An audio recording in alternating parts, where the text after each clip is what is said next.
कैसे? लोकसभा में जितने उम्मीदवार जीत करके आए थे उसमें नीतीश जी की कोई भूमिका नहीं थी, मोदी की भूमिका थी। ये जान लीजिए आप। विधानसभा में इसमें कोई शक नहीं है कि नीतीश का स्टेक अधिक है। यह हार्ड पॉलिटिकल बात है, ना इधर ना उधर, पॉलिटिकल रियलिटी है। नीतीश का स्टेक अधिक था, लेकिन मोदी का भी स्टेक जीरो था ऐसा नहीं है।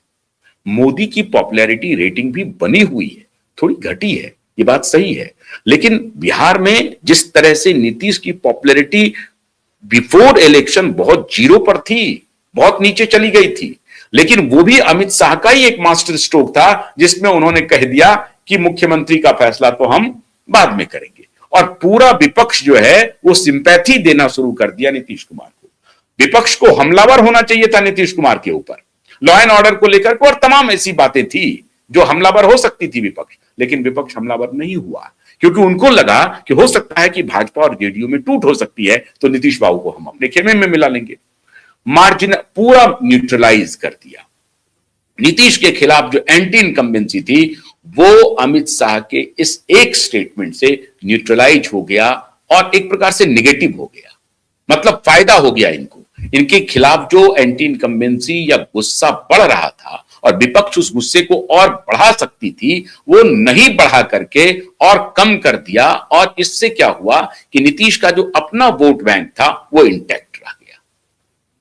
वो तब भी होता, लेकिन अगर चुनाव के पहले अगर विपक्ष माहौल बनाती है किसी पार्टी के खिलाफ और वो धीरे धीरे धीरे धीरे वोटर को इन्फ्लुएंस करने लगे तो रिजल्ट दूसरे होते हैं। ऐसा हुआ नहीं, और वो भी मास्टर स्ट्रोक अमित शाह जी का ही था।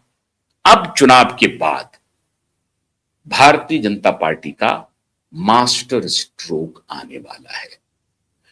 भारतीय जनता पार्टी कह लीजिए, मोदी और शाह का कह लीजिए, क्योंकि अब वही इंदिरा और कांग्रेस देवकांत बरुआ की तरह, तो बीजेपी में भी या मोदी या अमित शाह मतलब भारतीय जनता पार्टी है, पूरी पार्टी है। तो शाह का समझिए कि मास्टर स्ट्रोक आने वाला है, जिसकी चर्चा मैंने पहले की थी। ध्यान रखिए, भारतीय जनता पार्टी बहुत बड़ी प्लानिंग कर रही है बिहार को लेकर, बहुत बड़ी प्लानिंग। अगर वहां पर कर्पूरी जी को भारत रत्न दिया गया है, यूं ही नहीं दिया गया है। और नीतीश जी के भी बारे में चर्चा चल रही है कि केंद्र में उनको कुछ विशेष जिम्मेदारी दी जा सकती है। अगर जिम्मेदारी नहीं तो हो सकता है अगले 2 साल में उनको भारत रत्न भी दे दिया जाए। चुनाव अभी दूर है, 5 साल दूर है। आप समझ रहे हैं बात को? हार्ड पॉलिटिकल जमीन पर कैसे बैटिंग करना है भारतीय जनता पार्टी को, उसकी फील्डिंग सज रही है। अब बॉलिंग कैसे करना है, बैटिंग कैसे करना है, वो सजाई जा रही है। चुनाव अभी 5 साल दूर है। अभी जो निर्णय हो जाएगा वो हो जाएगा। अगर नहीं निर्णय हुआ और कोई भी एक चाल गलती हो गई तो फिर बीजेपी के लिए मौका नहीं बचेगा।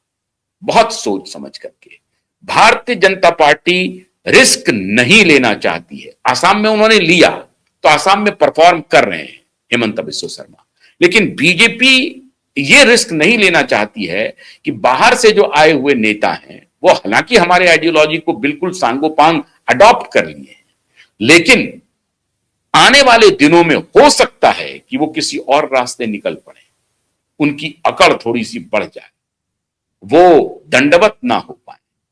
ये सारा दंडवत का मतलब है कि वो डिसिप्लिन ना रह सके, केंद्र और राज्य में कोई टकराहट ना शुरू हो जाए, वो अपने साथी नेताओं को साथ में लेकर चलने में दिक्कत ना कर दें। ऐसी परिस्थिति में ऐसा चेहरा सौम्य लाया जाए जो पढ़ा लिखा हो और एक खास वर्ग को रिप्रेजेंट कर रहा हो।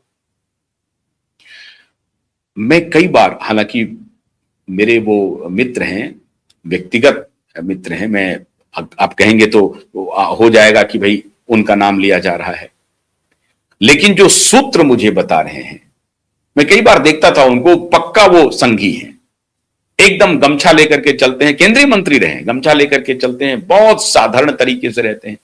संपूर्ण संघी जो होते हैं शांत स्वभाव के रहने वाले, अपने पार्टी की आलोचना भी करते हैं लेकिन वो चलते रहते हैं। श्रीमान संजय जी पासवान, उनके सुपुत्र हैं गुरु प्रकाश, सुना होगा आपने कई बार उनको टेलीविजन पे। गुरु प्रकाश जी पटना विश्वविद्यालय में अभी लॉ के प्रोफेसर हैं, विधि के प्रोफेसर हैं, वो काम कर रहे हैं, राष्ट्रीय प्रवक्ता हैं। राष्ट्रीय प्रवक्ताओं की जो श्रृंखला है उसमें एक बड़े मुखर, पढ़े लिखे, शालीन, सभ्य और बहुत ही प्रांजल हिंदी बोलने वाले, प्रांजल अंग्रेजी बोलने वाले, सौम्य, सुशील और ज्ञान भी इनके पास है। लॉयर भी हैं, प्रोफेसर हैं, विधि संकाय में प्रोफेसर हैं, तो ज्ञान की उस हिसाब से कमी नहीं है गुरु प्रकाश के पास। और कम्युनिटी पासवान, वोट परसेंटेज लोग कहते हैं 5%, 6%, पासवान हालांकि दावा करता है 6% है, लेकिन 4 से 5 के बीच में जरूर है। बहुत तो हालांकि कुशवाहा कुर्मी से पूछेंगे तो कहेंगे 3% है, 2% है, अगर उनके नेताओं से पूछेंगे तो, लेकिन 4 से 5% जरूर है और बहुत ही डोमिनेंट क्लास है। और इस क्लास में शिक्षा भी है, ऐसा नहीं है, लेकिन वो एक अति पिछड़े से, दलित से एक चेहरा अगर बिहार को मिला तो फिर वही कर्पूरी ठाकुर को पहली बार भारतीय जनता पार्टी प्रयोग करने का मन बना रही है। उनका नाम चल रहा है, अंदर खाने चर्चा है कि गुरु प्रकाश का भी नाम हो सकता है। हालांकि टेलीविजन पे तो आप देखेंगे कि श्रेयसी सिंह का भी नाम चल रहा है। श्रेयसी सिंह मुख्यमंत्री बनेंगी, महिला मुख्यमंत्री बनेंगी, हमको संदेह है, पूरी तरह से संदेह है। फिर वही समीकरण लागू होता है, तो वो समाजवादी परिवार से आती है, हालांकि वो भारतीय जनता पार्टी में आई है, लेकिन वो समाजवादी विचारधारा के हैं। उनके पिताजी दिग्विजय बाबू समाजवादी विचार के लोग थे, तो उनकी पुत्री हैं, वो अभी आई हैं, अभी उनको उतना अनुभव भी नहीं है। इस मामले में गुरु प्रकाश हर समीकरण पर फिट बैठ रहे हैं। युवा हैं, ज्ञानवान हैं, शिक्षक हैं और उनकी पृष्ठभूमि संघ की है, समर्पित पृष्ठभूमि है। पिता संघ में, भारतीय जनता पार्टी में केंद्रीय मंत्री रहे और अगली पीढ़ी में ये आ गए हैं। अभी हाल में उनकी बहन को, अदिति प्रकाश को, एक नई जिम्मेदारी मिली है अंबेडकर इंस्टीट्यूट में, वहां भी वो भी शिक्षिका रही है, अभी वो भी शिक्षण कार्यों से ही संबंधित है। और ये दोनों जो इनके पुत्र और पुत्री हैं, इनके ऊपर संजय पासवान जी की आप छाप देख सकते हैं। संजय पासवान जी भी बेहद विनम्र, बेहद सौम्य और घाट घाट का इन्होंने खाक छाना है। कौन सी पगडंडी है जहां संजय पासवान पैदल नहीं चले हैं। बेहद विनम्र, अद्भुत संगठन करता है संजय पासवान। तो समर्पित पृष्ठभूमि भी है, जाति भी उसी प्रकार से है।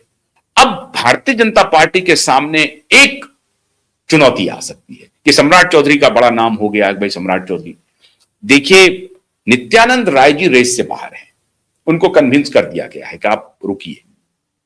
बिहार को अगर नीतीश की छवि के वरक्स कोई नेतृत्व नहीं मिला तो भद्द पिट जाएगी।